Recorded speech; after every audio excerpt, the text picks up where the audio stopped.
Ich schaue nie in die Kamera, wir haben das Gespräch. Wir reden miteinander, ganz genau. Super. Und ich mache es wahrscheinlich für den Anfang, mache ich es dann.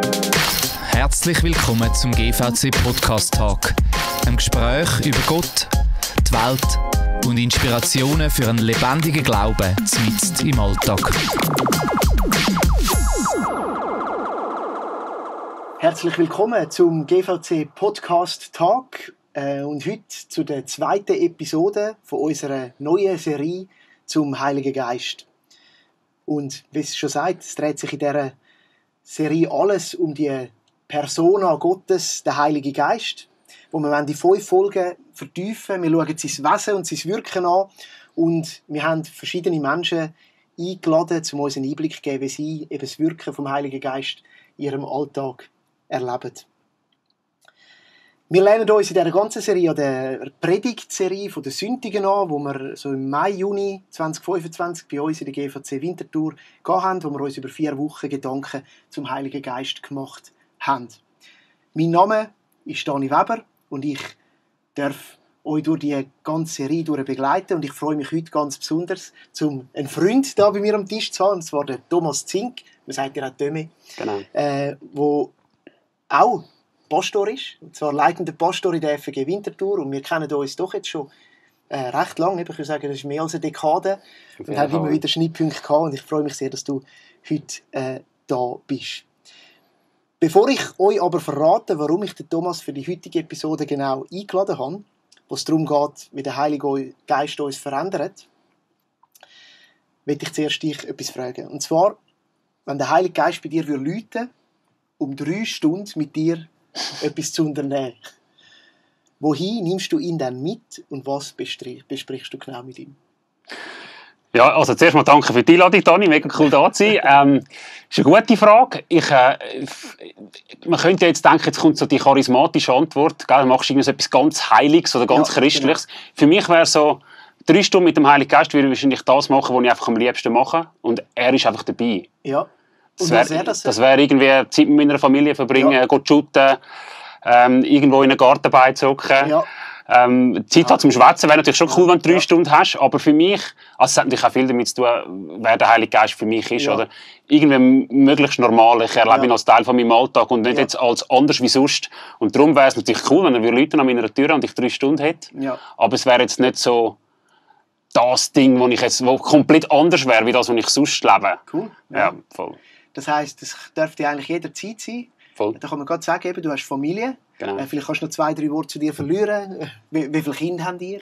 Genau, ich bin verheiratet mit der Babs und wir haben 3 Kinder. Ja. Wir leben hier in Oberien, einen Steinwurf da von der GVC entfernt. Das heisst, wenn jetzt deine Kinder in der Schule wären, könntest du durchaus vielleicht für die Joggingrunde mit dem Heiligen Geist in den Weinberg oben gehen? Oder so. Absolut, dort wo du einmal bist. Ja, genau. Also voll, jederzeit gerne Leute. Genau. Ja, cool. Ah, sehr gut, ja, das finde ich schön, spannend.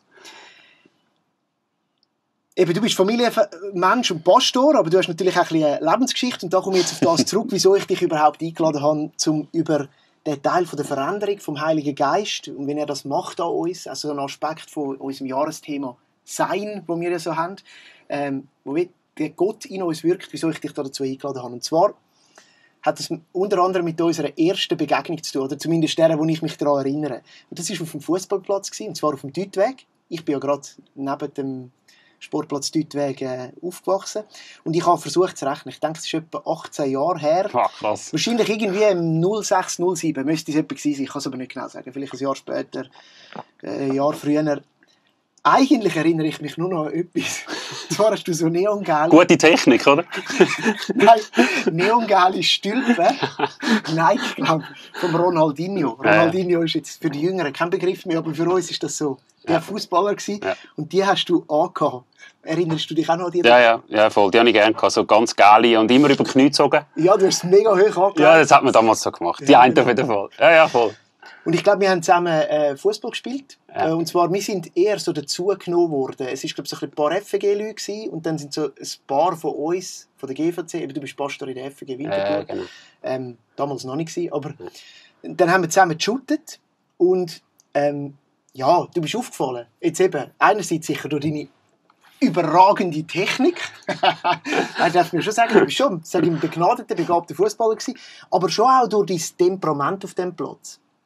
Und ich bin eher so ein Harmoniemensch. Also ich habe mich da eher zurückgehalten, aber ein Kollege von mir, der mit dabei war, wo ich mit ihm zusammen auch in die Gruppe gestossen bin, der hat einen rechten Zusammenprall mit dir auf dem Feld. Und ich erinnere mich noch so wirklich als Gedächtnis vor mir, wie da durchaus da Schubsereien gegeben, also zwischen dir und ihm. Wir haben euch da recht pöbelt. Und im Nachhinein habe ich so gedacht, leck mir. Was für ein arroganter Typ hat da die FG in ihren Reihen. Nicht wirklich nahbar, Nase ein bisschen weit oben gedreht. Und jetzt ist natürlich die Frage, ja, bin ich der Einzige, der dich in dieser Zeit so erlebt hat? Oder was hat das mit dem echten Döme Zink zu tun? Das hat schon sehr viel mit mir zu tun oder mit dem, wo ich war in dieser Zeit. Also ich mag mich nicht ganz genau an diese Szenen erinnern, aber ich weiss, dass wir uns da gesehen haben. Und also das ist einfach eines von vielen Beispielen in dieser Art, in dieser Zeit. Es ist, ich bin auch eigentlich ein sehr harmoniebedürftiger Mensch, grundsätzlich. Ich habe nicht gerne Konflikt, aber es gibt ein paar Orte, und der Fußballplatz ist eins, da kommt irgendwie der Ehrgeiz und die Lust am Gewinnen. Und, also das habe ich heute noch. Und in dieser Zeit ist es einfach unbändigend irgendwie gekommen. Wenn ich mit jemandem nicht zufrieden war oder das Gefühl hatte, wir verlieren wegen jemandem oder so, oder jemand hat mich gefällt oder was auch immer, dann bin ich einfach mega drin. Verbal, oftmals verbal, also so, dass ganz viele so Rudelbildungen gegeben hat, möchte ich mich jetzt nicht erinnern, aber wir haben ja bei uns von der FG aus das Dunstigsshooten seit vielen Jahrzehnten und das ist dort eine Weile lang wirklich an der Tagesordnung gewesen. Ich bin immer wieder mit Leuten aneinander gerasselt und ich habe auch keine irgendwie Rücksicht genommen, wer das ist. Also es sind Leute, die irgendwie 20, 30 Jahre älter sind wie ich, Leute von unserer Gemeindeleitung, das war mir völlig egal gewesen. Oder eben Leute wie uns, die man eigentlich nicht kennt. Oder? Voll, nein, also es ist ja so. Das bin ich in der damaligen Zeit, ohne Rücksicht auf Verlust, auch ohne Selbstreflexion, ehrlich gesagt. Es hat sich auch niemand irgendwie dafür gehabt, das mal anzusprechen, über viele, viele Jahre. Ja, das hat irgendwie zu mir gehört und ich habe das auch ungefiltert rauslassen. Ja, voll. Wo dann abbist. Ich glaube wirklich, es war der Ehrgeiz und die Lust am Shooten. Ich liebe den Sport und wenn es nicht funktioniert, bin ich hässig. Oder bin ich hässig geworden. Es war ein langes Thema in meinem Leben. Also ein Temperament in dem Sinn, das dann auch durchgegangen ist in dem Moment, weil das nicht immer war, aber ja, so eine Seite, wo man, ich denke auch als junger Mensch hat ja jeder von uns so Sachen. Ich danke dir auch, dass du so offen über das redest. Das hat natürlich jetzt mit dieser Geschichte zu tun, die wir auch heute ein bisschen rausnehmen wollen. Und das ist eben vielleicht das Spannende. Wir sind uns dann wieder begegnet. Also, zwischendurch haben, glaube ich, unsere Frauen mal noch ganz kurz zusammen in einer Wege gewohnt. Stimmt. Haben wir aber, ich weiss gar nicht, ob wir uns dort mal gesehen haben. Das war auch, glaube ich, nicht mega lang gewesen. Aber dann sind wir uns wieder begegnet. Und zwar an einem Fest von gemeinsamen Freunden in den Welschen Alpen irgendwo. Ja.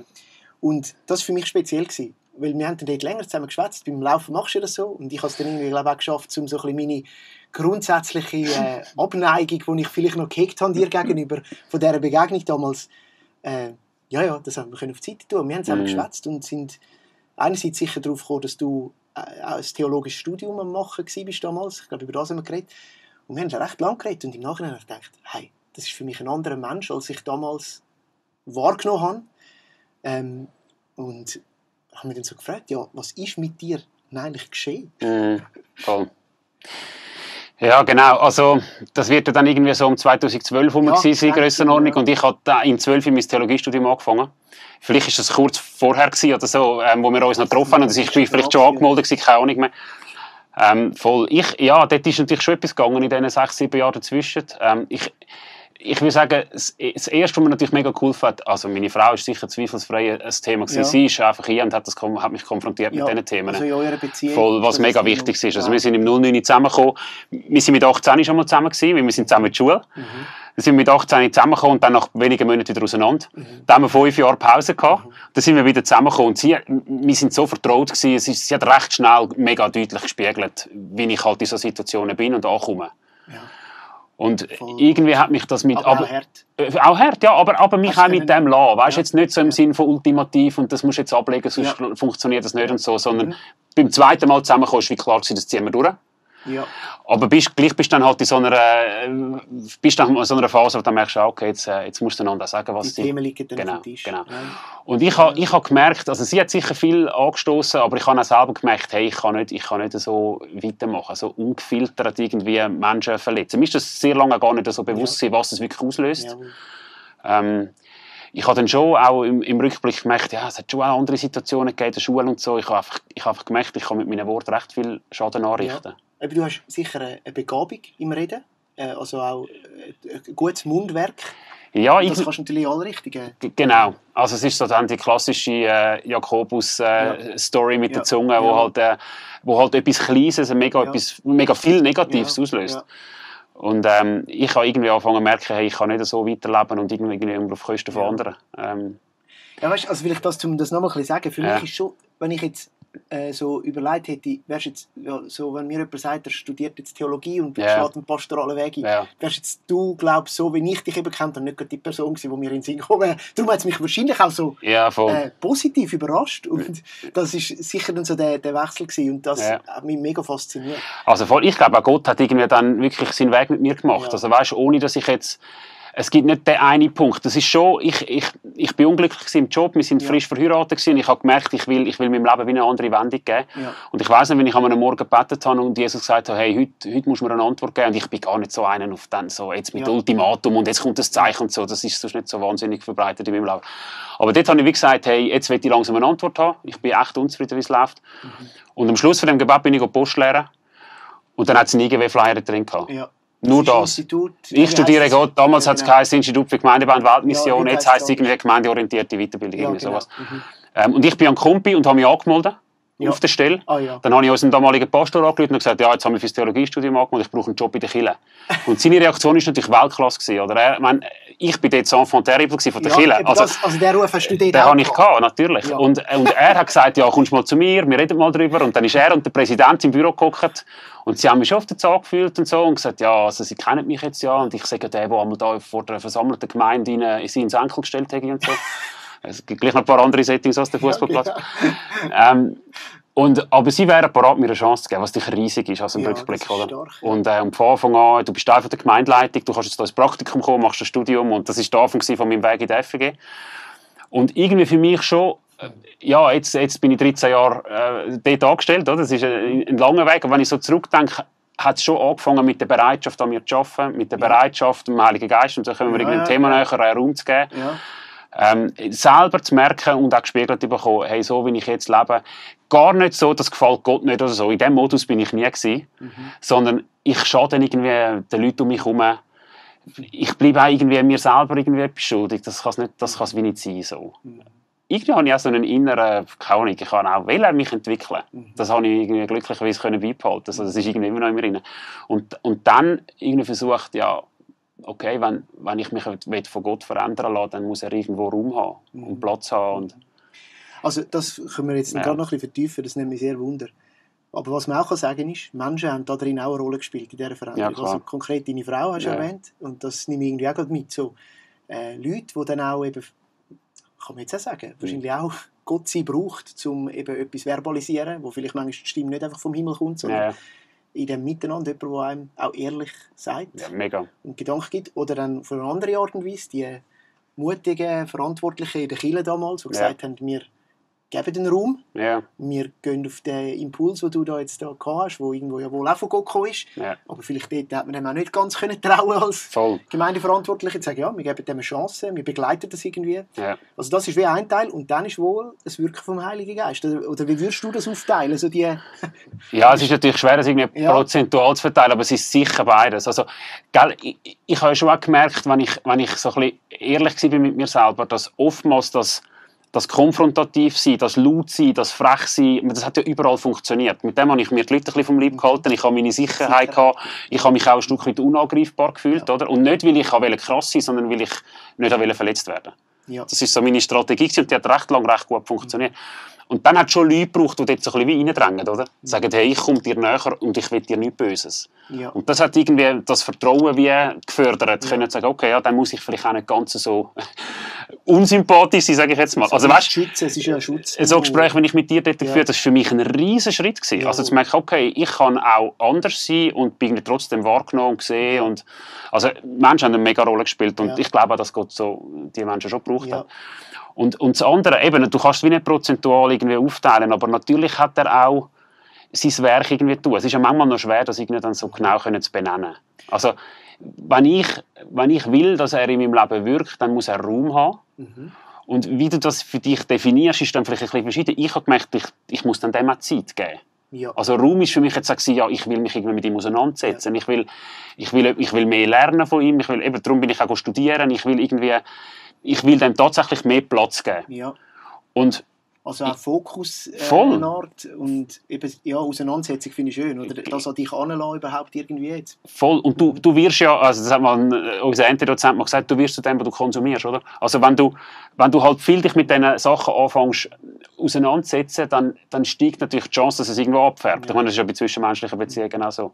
Und damit jetzt nicht sagen, man muss Theologie studieren, nein, natürlich nicht. Geist einem kann wirken, natürlich aber jetzt für dich ist das wieder auch ein Ort in diesem Raum zu gehen und sagen, ich fokussiere auf das in meinem voll. Leben. Bei mir war es auch nicht nur Studium gewesen, weißt? Also bei mir, ich habe dann mega so angefangen, ich bin sehr ein ritueller Mensch, ich habe mega angefangen, meine Routinen, meine Rituale initiieren, fernab vom Studium. Also ist bei mir so ein bisschen... Was für Rituale? Ja, weißt, ich stehe morgen eine Stunde in die Stille, gehe morgen eine Stunde in die Stille, oder? Okay. Egal, wann ich muss aufstehen, ich gehe einfach eine Stunde zuerst in die Stille. Was heisst die Stille? Ich habe Zeit vom Gebet, ich habe Zeit, wo ich ein Lied höre, ich habe so liturgische, für mich formulierte Gebete.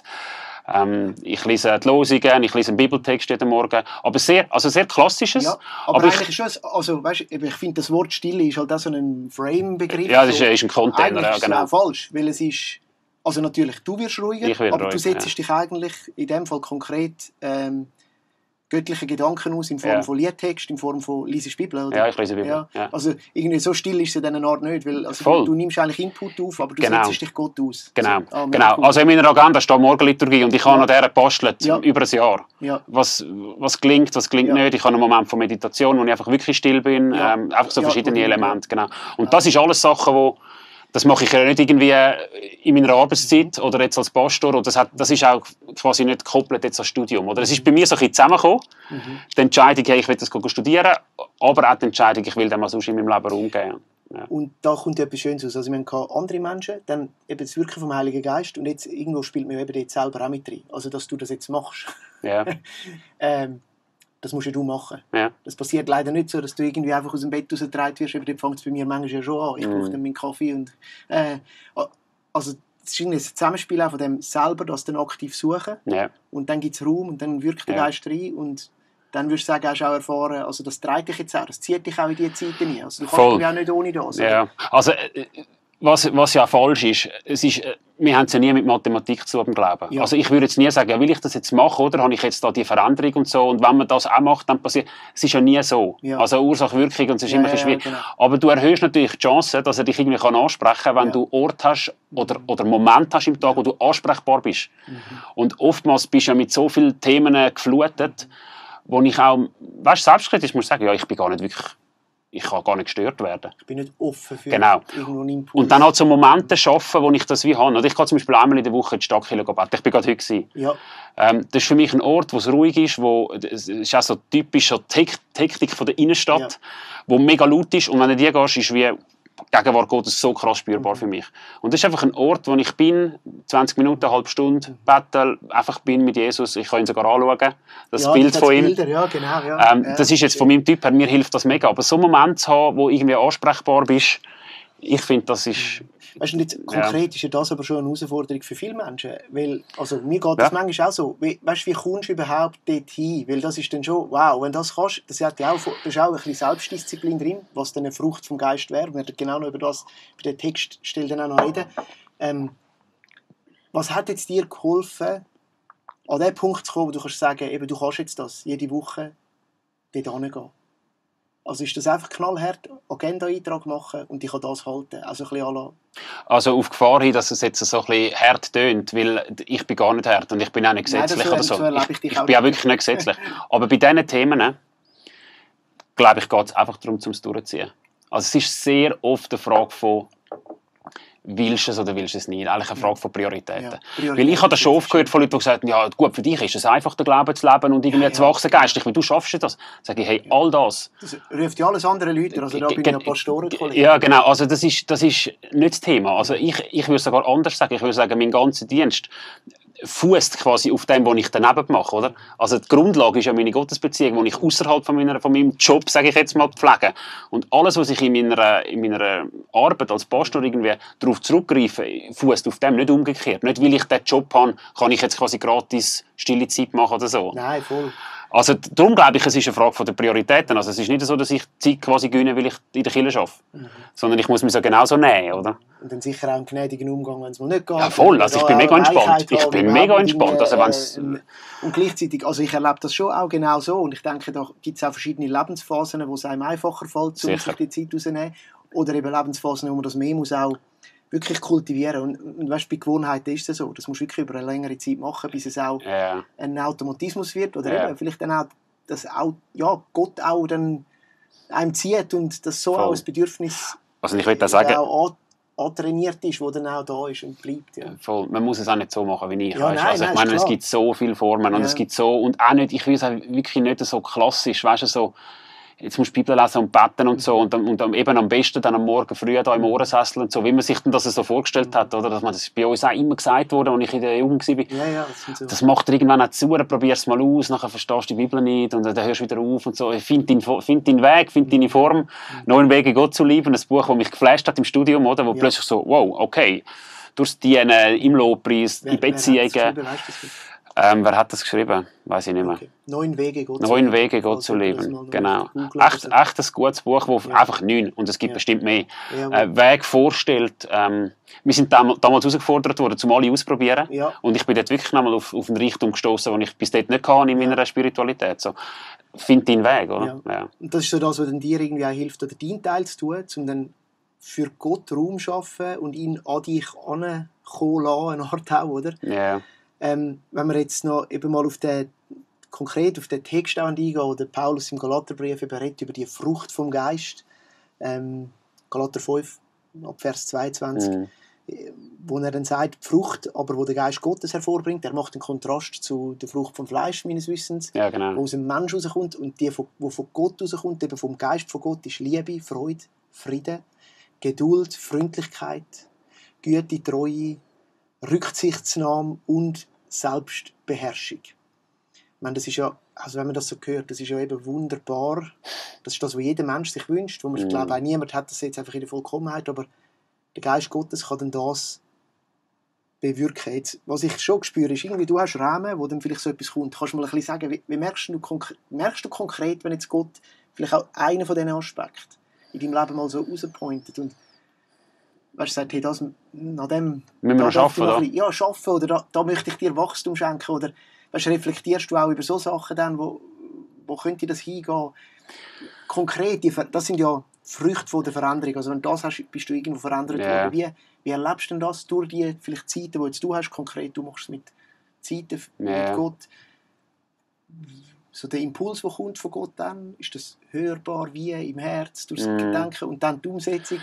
Also bei mir ist es jetzt nicht so, dass ich quasi mit dem Bibeltext an die Frage angehe, was mein nächster Entwicklungsschritt ist, oder so, klar, sondern das ist ja viel grösser. Ja. Aber ich stelle die Frage immer im Herbst, ich mache immer einen Planungstag und ich merke, ich fange jetzt an. Jetzt bin ich so erste Notizen am machen fürs nächste Jahr.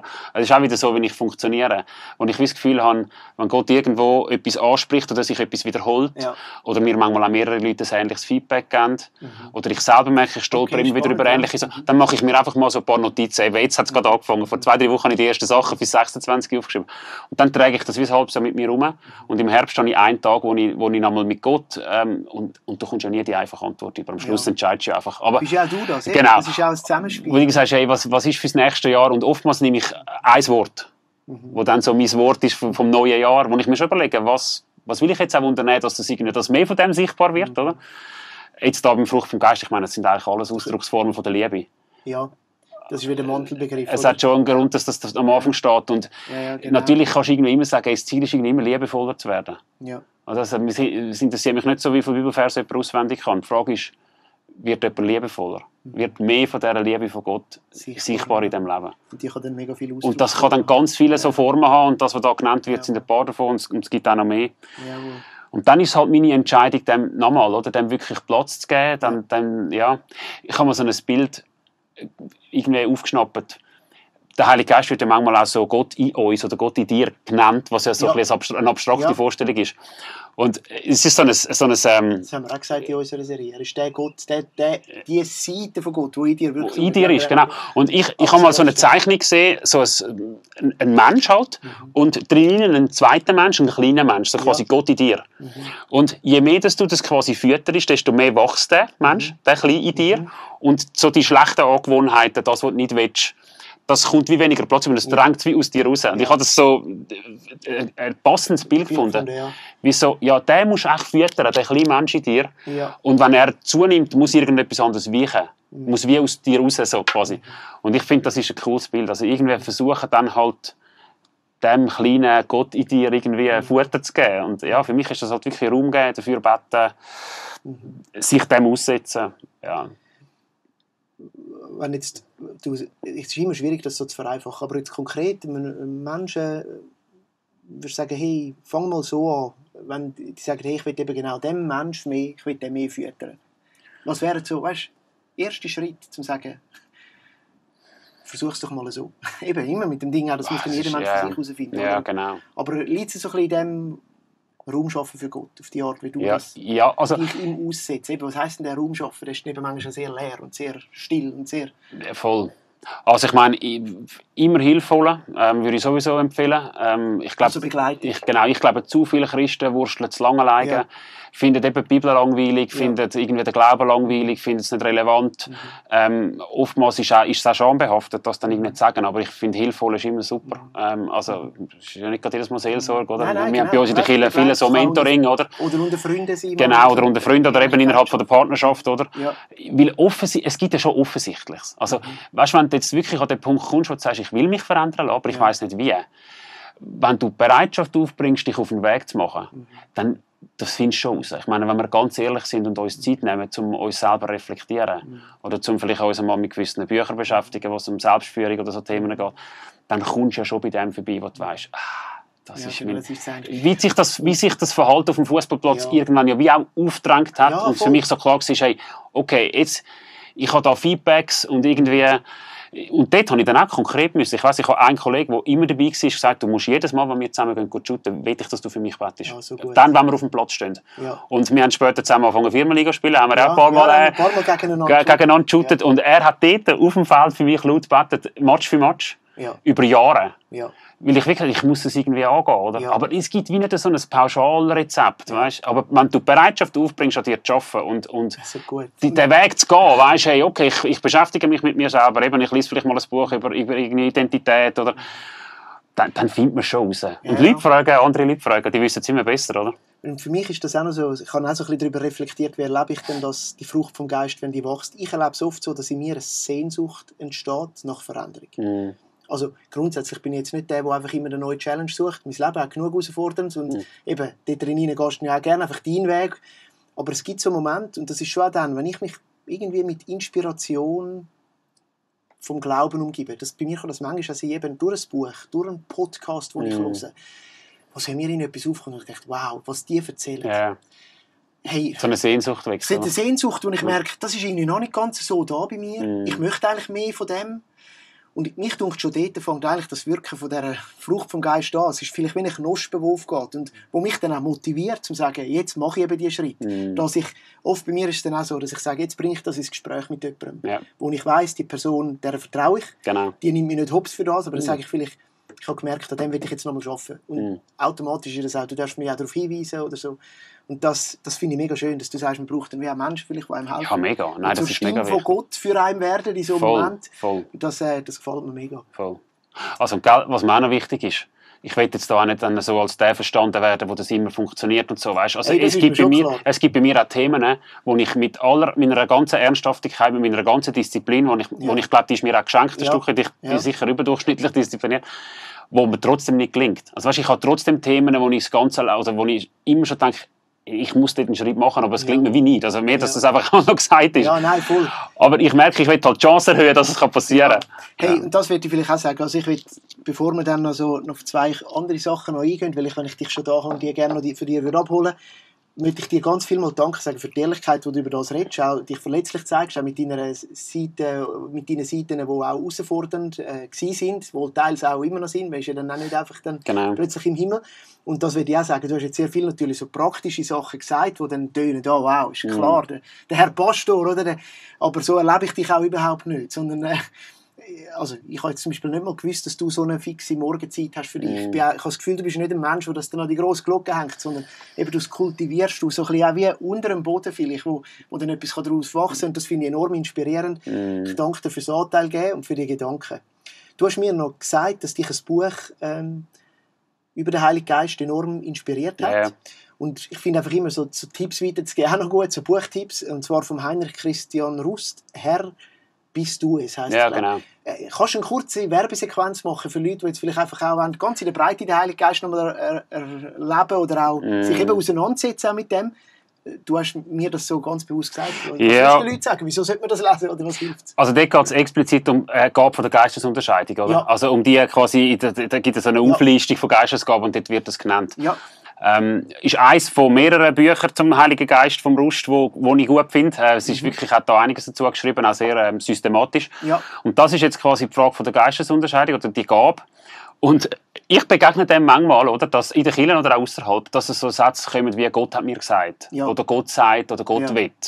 Und so einfach ist es nicht gerade immer. Oder? Also manchmal ist es auch schwer zu unterscheiden können, woher kommt der Impuls. Ist das eigentlich das, was ich will? Jawohl. Ist das Gott? Ist es vielleicht sogar noch irgendeine andere Macht? I don't know.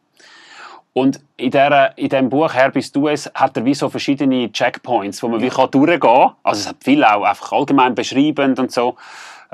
Wo man wie die Checkpoints durchgehen kann, wenn du irgendwie so ein Gefühl von einem Impuls oder Eindruck oder Bild oder was auch immer hast, hebt das quasi in diesen Checkpoints stand. Cool. Also zum Beispiel deckt sich das mit den Aussagen von der Bibel oder weist auf Jesus hin oder so, ist es quasi gemeinschaftstauglich, ich kann es nicht mehr auswendig, aber einfach so ein paar so Punkte. Ich habe das ein paar Jahre mit mir herumgetragen in meinem Tagebuch, weil ich immer mal wieder denke, das ist gut, das irgendwie Präsenz zu haben. Das ist auch schon wieder ein paar Jahre her. Das hat mir mega geholfen. Ja, so, weil ich will eben wie die Mitte haben. Ich will nicht so schwärmerisch werden und alles charismatisch und nur noch Geist und alles ist ein Zeichen. Aber ich will auch nicht so auf der anderen Seite runterfallen, was wahrscheinlich meine grössere Gefahr wäre, so, also das jetzt wirklich Gott war. Und so, nein, ich will irgendwie weiterhin daran glauben, dass er so wirkt. Dass er wirkt in diesem Alltag. Aber ich glaube auch, dass nicht alles, was irgendwie dann passiert und ein Zeichen könnte sein, ein Zeichen von Gott ist und irgendwie mich in dem zurechtzufinden, dort hat mir das Buch geholfen. Ja. Und in dem Sinne auch gerade ein guter Hinweis auf, wir werden in einer Episode dann das noch vertiefen. Ja, cool. So ein bisschen Gaben vom Heiligen Geist, unter anderem dann auch sicher, hey, Gottes Stimme hören, das geht ja in Prophetie, aber auch eben die Gabe von der Unterscheidung, was ist denn seine Stimme, da können wir sicher auch dann selbst noch ein bisschen vertiefen. Das Buch tue ich aber sowieso in den Shownotes verweisen und das andere suchen wir dann auch noch raus, was du noch erwähnt hast vorher. Ja, voll. Ich glaube, es ist vergriffen, aber ja, das kann sein. Ich hätte das PDF. Wir tun mal schauen. Genau. Was wir auch machen in dieser Heiligen Geist-Serie auf dem Podcast ist, wir haben eine Fragebox geteilt mit unserer Kirche und dort sind so ein paar Fragen auch reingekommen und wir tun eigentlich in jeder Episode eine von diesen Fragen ein bisschen genauer unter die Lupe nehmen. Und ich habe gefunden, so der eine Themenbereich, jetzt, wo auch jemand gekommen ist, der passt einfach sehr gut. Und zwar hat der Stefan gefragt, wenn ich den Heiligen Geist betrüben kann, ja, wodurch wird er dann betrübt? Und dem zugrunde liegt ein Bibeltext, das bin ich dann noch rasch anschauen, aus dem Epheserbrief, was heisst, tut nichts, was den Heiligen Geist der Übersetzung jetzt traurig macht, in anderen Übersetzungen betrübt. Und so, wenn wir jetzt dieser Frage rasch nachgehen, hey, wenn ich den Heiligen Geist betrüben kann, wodurch wird er dann betrübt? Was würdest du da sagen? Ja, also ich habe jetzt keine Exegese gemacht über die Stelle, wo ich jetzt ganz genau kann irgendwie Auskunft geben kann. Es ist, also gerade so auch mit dieser Übersetzung traurig, ist schon noch hart. Weil, wenn du jemand anders traurig machst, das hat mega Gewicht. Ja. Also es ist fast manchmal noch gewichtiger, als wenn du jemanden hässig machst. So, jetzt bin ich traurig, jetzt bin ich enttäuscht. Das ist, wenn du merkst, dass du das bei jemand anderem auslöst, ist es wirklich fast das Schlimmste. Es ist wirklich ein schlimmes Gefühl. Ja. Und wenn man natürlich irgendwie Angst hat, hey, das könnte passieren, ich könnte ihn so enttäuschen und so traurig machen, dann ist natürlich eine mega legitime Frage zu sagen, was muss ich machen, dass das nicht passiert, oder? Ja. Und ich glaube, es hat weniger damit zu tun mit einer Haltung, mit einer Handlung, also mit einer Tat oder mit etwas falsch machen oder so. Ich könnte mir vorstellen, dass es auch etwas mit dem zu tun hat, wo wir schon darüber geredet haben, nämlich dort, wo du es halt nicht willst und ihn wegdrängst, ich weiß es nicht, ob das irgendwie dann Trauer auslöst oder so. Er akzeptiert das ja. Mein Gott drängt sich nie auf und der Heilige Geist ist auch ein mega Gentleman, oder? Also, Ja. es überkommt dich ja auch nie, oder? Andere haben Angst, dass wenn sie sich für den Heiligen Geist öffnen, dass sie plötzlich im Boden liegen und irgendwie weiss nicht was machen. Er überfordert einem ja nie. Es sind ja immer Einladungen.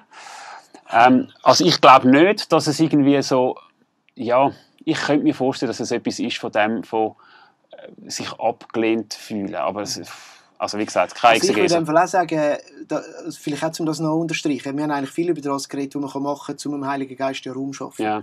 Und wenn du jetzt so aktiv das Gegenteil von dem machst, dann ist das natürlich ein Betrübnis, vielleicht auch ein Bedrängen oder ein Verdrängen vom Heiligen Geist. Du hast wieder das Bild vom kleinen Menschen. Das ist ein bisschen das, wo, ja, wenn wir auch sagen, der Heilige Geist führt uns zu Christus. Er macht uns Jesus gross oder in die Ähnlichkeit oder inspiriert uns zum mehr nach Gottes Willen leben. Dann könnte man sagen, ja, der Heilige Geist wird wohl betrübt, wenn wir aktiv das genau anders machen. So ein bisschen im Bewusstsein, jetzt gehe ich den Weg gerade anders weg. Natürlich hat er dann weniger Platz, weniger Raum. Ich würde es auch noch so ein bisschen dort drin reinnehmen. Was dann auch passt zu einer zweiten Frage, die ist fast noch ein bisschen trickier. Und die ist mehrmals gekommen. Verschiedene Leute haben uns die gestellt. Und da will ich auch dich natürlich gerade rasch packen, weil ich da schon Expertise bei mir habe. Und zwar hat Esther und Steffi eigentlich die gleiche Frage gestellt. Und sie fragen, wie sieht denn die Sünde oder die Tat gegen den Heiligen Geist aus? Auch das aufgrund von einem Bibeltext, wo in den 3 Evangelien, die sogenannten Synoptiker, die ja auch wahrscheinlich so ein bisschen voneinander inspiriert und abgeschrieben sind, steht, wo Jesus das sagt, dass die Sünde gegen den Heiligen Geist eben nicht vergeben werden kann. Steht dort. Eine schwierige Stelle, wo auch, ich spüre auch eine gewisse Furcht vielleicht auslöst. Hey, was, wenn ich das mache? Was ist da dazu sagen? Also ich finde es noch wichtig zum Rausstreichen. Es gibt eigentlich eine mega krasse positive Aussage in diesem Bibeltext. Ja. Nämlich, dass alles andere vergeben wird. Ja. Also es ist, bevor man so auf das geht, so, was, das nicht. Ich meine, die klassische Aussage von der Bibelstelle ist, alles andere kann dir vergeben werden. Sogar wenn du irgendwie gegen den Menschensohn oder gegen... Ja, genau. Also, das steht in dem Kontext. Absolut crazy, oder? Also es kann dir eigentlich alles vergeben. Und dann kommt so das... Jede Sünde und jede Gotteslästerung. Ja, also... kann vergeben werden. Genau. Und das ist eigentlich eine mega krasse Aussage. Also alles kann vergeben werden. Ja. Und dann kommt halt so das eine Ding, aber das nicht. Und das sorgt natürlich bei gewissen Leserinnen und Lesern für Angst. Ja. Habe ich das schon gemacht? Weil dann bin ich ja quasi, je nach Theologie, dann ist es gelaufen. Ja. Weil das kann nicht mehr vergeben werden. Oder? Also ewige Trennung. Ja. Und das ist nicht der Kontext, wo da gemeint ist. Oder? Also da geht es nicht um irgendwie eine einzelne Tat, wo ich, also wieder ähnlich wie vorher, wo ich etwas falsch mache und jetzt ist das quasi eine Sünde gegen den Heiligen Geist und jetzt ist es gelaufen. Fast alle Kommentatoren, die über diese Stelle schreiben darüber, wenn du quasi dich sorgst, ob du das schon gemacht hast, hast du es höchstwahrscheinlich nicht gemacht. Es hat sehr viel mit einer bewussten Herzenshaltung zu tun, wo etwas Göttliches wahrnimmt. Das haben die Pharisäer auch in diesem Kontext. Ja. Und bewusst quasi das Gegenteil betonen. Das ist eine bewusste Abkehr. Und in dem Moment ist es nicht Gott, der den Kanal von der Vergebung verschließt, sondern die Menschen verschließen den Kanal. Die drehen sich halt bewusst ab. Die bewusste Abwendung. Voll. Und eigentlich eben willentlich, auch als aktive Umkehren Absolut. von etwas. Es ist ja der Kontext, dass sie irgendwie Jesus beschuldigen und sagen, du handelst im Namen vom Beelzebul, genau. vom Bösen, vom Teufel, genau. vom Widersacher. Und also so die aktive Tat, eigentlich das, was göttlich wäre. Nicht einfach nur zu sagen, ich lasse neben mir stehen, ich ignoriere es, sondern das Beschuldigen, sage das Gegenteil. Genau. Und sie haben es ja wahrscheinlich sogar als etwas Göttliches wahrgenommen, oder? Ja, und das ist natürlich für ihre ganze Propaganda mega schwierig gewesen. Ja. Weil wenn sie das irgendwie eingestehen, dass das der Geist von Gott ist, der da gewirkt hat, dann stimmt auch das ganze andere Reich Gottes Geschwätz von dem Jesus, oder? Ja. Also es ist für sie ein riesen Problem. Ja. Das ist nicht mal, ich würde ihnen jetzt nicht mal unterstellen, dass sie das tatsächlich geglaubt haben. Das sind vielleicht auch ein Schutzhalter. Es ist auch, hey, das stimmt nicht, glaubt dem nicht, das ist irgendwie Zauberei, oder? Und dann scheint Jesus in dem Moment dann ist er mega deutlich zu sagen, hey, das ist wirklich sehr, sehr etwas Starkes, was die machen und in dem Sinn auch ein Problem für Gott. Oder eben, ich finde es schön, wie du sagst, sie verschliessen sich eigentlich selber dem Zugang, wo Gott ja auch sonst zu ihrem Herzen genau. Einer hat geschrieben in seinem Kommentar, du verschliessest quasi selber den Kanal, wo die Vergebung dadurch fließt, oder? Ja. Also die Connection zum Heiligen, aber nicht Gott sagt nicht, ja, jetzt hast du gehabt. Das ist überhaupt nicht sowieso nicht seine Haltung, oder? Da drin höre ich auch wirklich schon auch etwas Ermutigendes. Also wenn wir in dieser Achtsamkeit unterwegs sind, irgendwie im Willen von Gott zu laufen oder auf fromme Sprache, auf den Jesus hinzulaufen und aus dem Heiligen Geist dorthin ziehen zu lassen, sind wir wohl weit weg von dem, dass irgendwie die Sünde gegen den Heiligen Geist, die geht einem nicht so über den Weg. Nein. Und dann geht man drüber und dann ist es passiert und dann hat man jetzt halt Pech gehabt, weil jetzt ist es vorbei, oder? Nein. Ja. Nein, es ist eine Haltung und nicht eine Handlung. Oder? Es ist nicht etwas, was du mal machst und jetzt ist es gelaufen, sondern es ist eine willentliche Verstockung. Ja. Ich will das nicht. Ich registriere vielleicht sogar das als göttlich, aber ich will das nicht. Oder? Ja, danke, das hilft sehr. Ich möchte vielmals Danke sagen, dass du dir Zeit genommen hast, um da zu uns zu kommen und mit mir über das doch lebensverändernde Thema zu plaudern. Und ich bin sicher, es inspiriert viele von uns. Mich hat es inspiriert. Darum danke vielmals an dieser Stelle. Und ich danke euch auch allen fürs mit dabei sein, zuhören, zuschauen. Wir werden in den nächsten Episoden zusammen die Kraft und Kraftwirkungen vom Heiligen Geist vertiefen. Und ich freue mich, dass wir dann Andrina Büchi und Roman Ganz als Gast am Tisch begrüßen. Ihr findet den GVC Podcast Talk auf allen gängigen Plattformen. Wir sind auf YouTube, wir sind auf Spotify, auf Apple Podcast. Und ich möchte auch da nochmal sagen, falls ihr noch eine brennende Frage habt, die euch irgendwie zu dem Thema interessiert, dann findet ihr auch die Fragebox in den Shownotes auf YouTube oder in der entsprechenden Episodenbeschreibung auf den anderen Plattformen. Ihr seid herzlich willkommen, um da noch Impulse geben und in dem Sinne auch mit diskutieren. Und dann freue ich mich aufs nächste Mal. Bis bald.